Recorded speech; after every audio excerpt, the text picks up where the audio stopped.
What's up, everybody? I know we just posted my video featuring a first look at 10.3, but now we have the official patch notes and a little bit more information about what to expect in this update coming very soon. So go ahead and hit the subscribe button, leave a like, drop a comment down below with your thoughts. And if you or a friend needs a copy of Squad, for a limited time, you can get 60% off using my code SLAY3K30 at the link in the description below.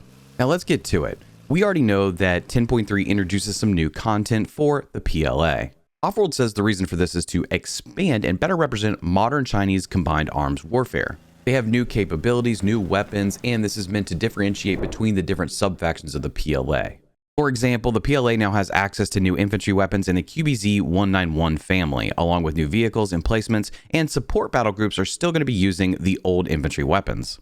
Whereas the PLA ground forces will retain the older QBZ-95 weapon family, but the Marine Corps will now have access to new infantry weapons in the QBZ-191 family, but support battle groups within the Marine Corps will still use older infantry weapons. So what are some of the weapons being added for infantry? You're going to get the QBZ-191 rifle. This is going to include multiple variants, some with a grip pod, a suppressor, and 3 different types of optics. This will be the workhorse of the group. You also get the QBZ-192 carbine, which is going to feature multiple variants, grip pod, suppressor, 3 types of optics, similar to the 191 rifle. This is meant to be more of a defensive weapon for vehicle crews or specialized support roles with its shortened barrel and optimized ergonomics. Next, we have the QBU-191 designated marksman rifle that comes in 2 variants.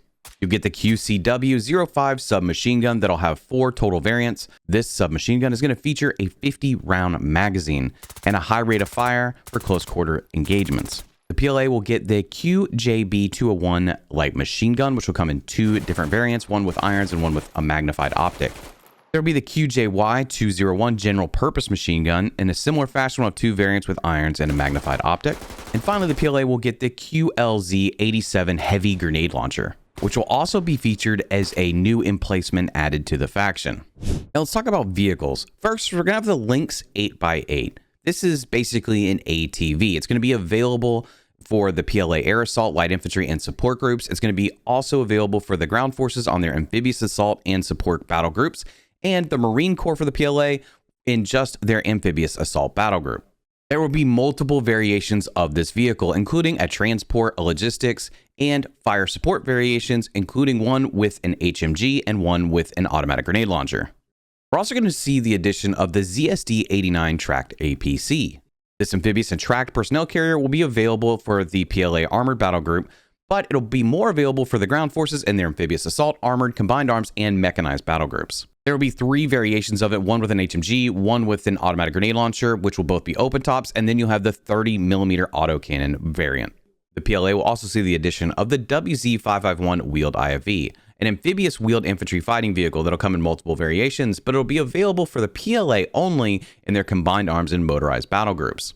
Again, there'll be 3 variations of this vehicle. One will be the ZSL-92, which will feature an open-top HMG. Then you have the QLZ-87 open-top variant, which will be the automatic grenade launcher, and the ZSL-92B IFE, which will feature a 30mm autocannon. There's going to be a new helicopter coming in for the PLA in the Z-9A utility helicopter. This will be available for the PLA air assault and combined arms battle groups, as well as the PLA ground forces amphibious assault and support battle groups. Not to mention, it also has a scout camera for the co-pilot. I think this is welcome for the PLA not to have a cruise ship flying through the sky. Now, as I mentioned, these changes for the PLA are also to allow them to do amphibious assault. So there's got to be a main base for that, which comes in the PLA Type 071. It's an amphibious transport dock. This is the main base enabling large-scale invasion gameplay for the PLA ground forces and the Marine Corps. With that, you're going to see new invasion layers added to Sanction Island, Scorpo, and Goose Bay, where amphibious assaults can be launched directly from the 071. Now, with all the new weapons for the PLA, it makes sense that you would see a new weapon skin pack for the PLA in the Dragon Pack. Now, let's get to some larger changes coming to Squad. The community design team has some updates that are pretty significant. This is something that I've talked about along with many other people in the community, and that is reducing faction restrictions. So the community design team has updated faction restrictions on all gameplay layers. So now any faction can fight against any other faction, and there are less biome restrictions across all maps. There will still be a few restrictions. For example, the US Army cannot fight the US Army. However, the US Army can fight the US Marines. But that looks like we now have Blufor versus Blufor and Redfor versus Redfor returning to Squad.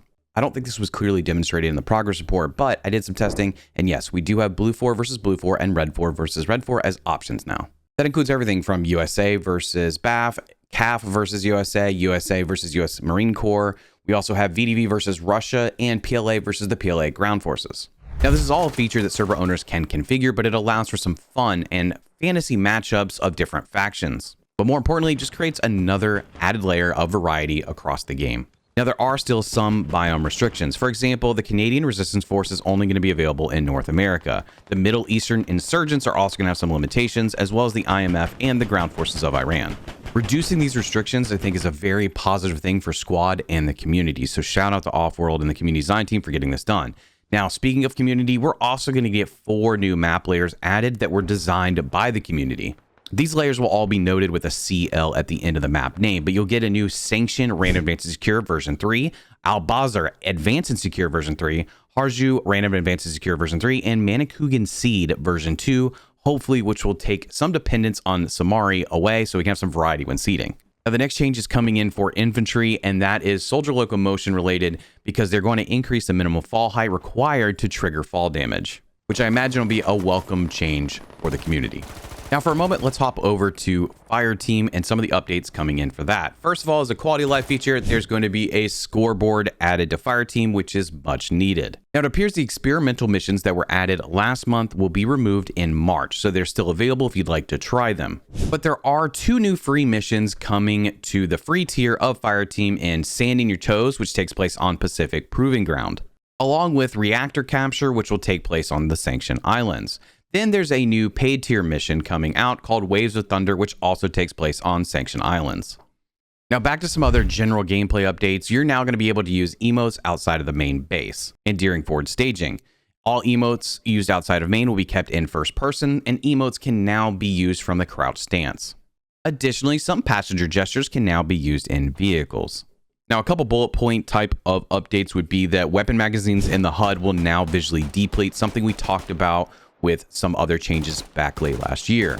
It looks like Offworld is going to revert battle group icons back to stylized icons over using NATO map symbols. I think this is a very helpful thing to help identify battle groups in the game because a lot of folks just don't understand the NATO symbols.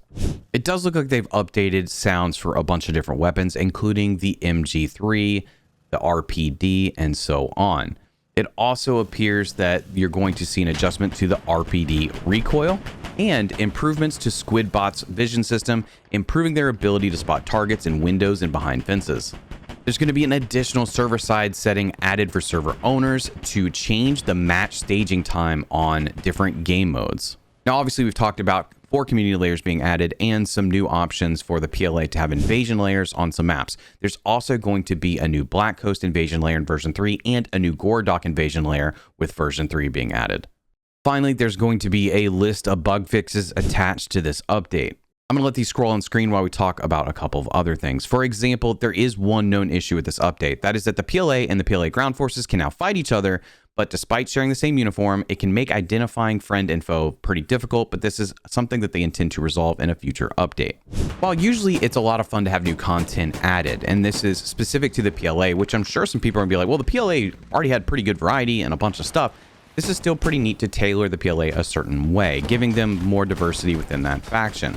And it'll be something that a lot of the heavy-duty invasion players will be excited about because you're getting some new layers and a new faction that can do amphibious assault, something that's pretty cool to Squad. But I really think the big win for the community and for Squad is reducing the faction restrictions and just adding some new layers. Some of my early memories of Squad are doing some of those fantastic matchups of Blufor versus Blufor. Reverting this gives a little bit more control to the players and the experience they want to have, especially with map voting. I also think adding a handful of new layers, whether it's invasion or the community layers, is a nice thing. But the community layers is a nice touch because you're getting feedback from the community.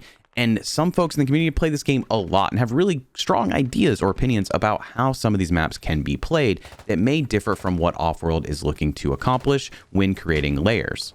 And at a minimum, while we're still waiting on some new maps to be added, I think it's good to have some more layers as options in games featuring specific areas of the map or something that differs from what we have seen over the last couple of years. 10.3 is the start of addressing a concern that I've shared with you guys, and that is stale gameplay, something we've all discussed.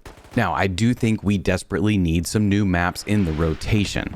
And something I've noticed with Ukraine and now the PLA is some of these new assets look really good, and it's making some of the older assets in game look pretty dated. I'm wondering if to some extent Offworld's plan is to basically rotate through factions, give them updates and a little bit of new life, and maybe update some textures.